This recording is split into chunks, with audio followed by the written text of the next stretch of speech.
Hi, this is Brandon Smiley from thirstgym.com. Today we're talking about an exercise called the band pull apart in the bench press position. This is a great way to train the upper back. It's another band pull apart variation, which we've got tons of here at Thirst.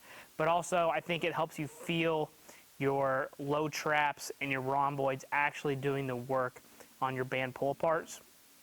For power lifters, I would definitely say this is a great way to do your band pull aparts. You don't have to do it like this all the time, but I would definitely sprinkle it in every couple of weeks to ensure that you're hitting that area and you're feeling your band pull aparts in the right spot. You definitely can and do want to feel them in your upper back, but trying to feel the low trap and the rhomboids do its job as well.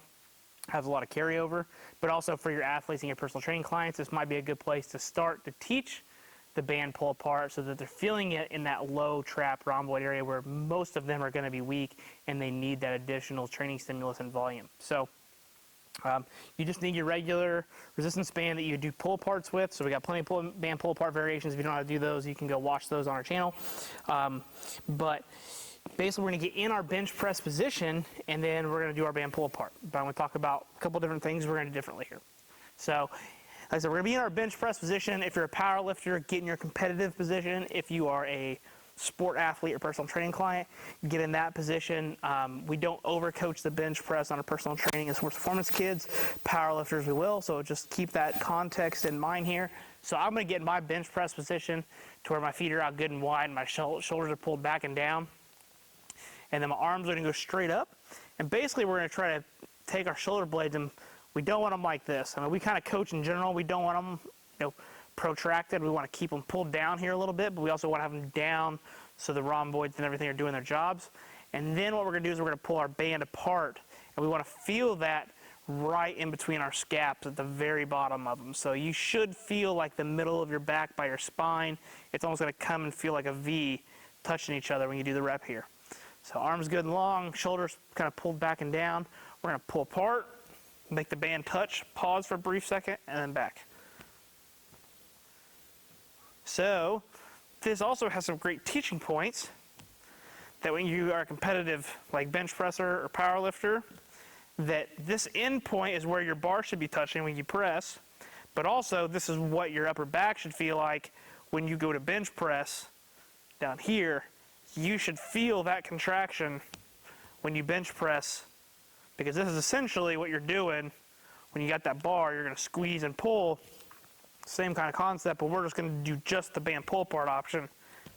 Keep that chest good and tall and feel that in our mid to low back.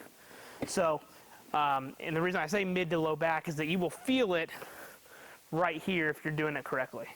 All right, this is not something you're going to feel up here in the upper traps. You are going to feel it right down here in that low trap, lower rhomboid area.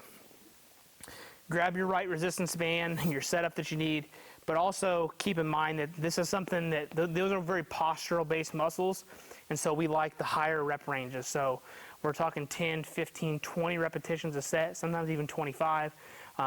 For clients or athletes that really need a lot of volume in that area, we will also prescribe 100 total reps.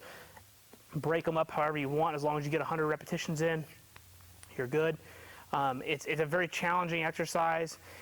I highly recommend, if you've never done a band pull apart like this, to do it and try it and see what the difference is between the band pull aparts that you're doing when you're standing, and notice the contractile differences, because chances are if you're doing your regular band pull aparts, you're probably starting to hike your shoulders up when you start hitting failure and your upper trap starting to do its job to make up for it, and you're not getting that depression and you're not feeling it in the lower trap and the rhomboids, which is essentially what you're trying to train. Is you're trying to get those scapulas to come back and to contract together and hold a position and then come back around.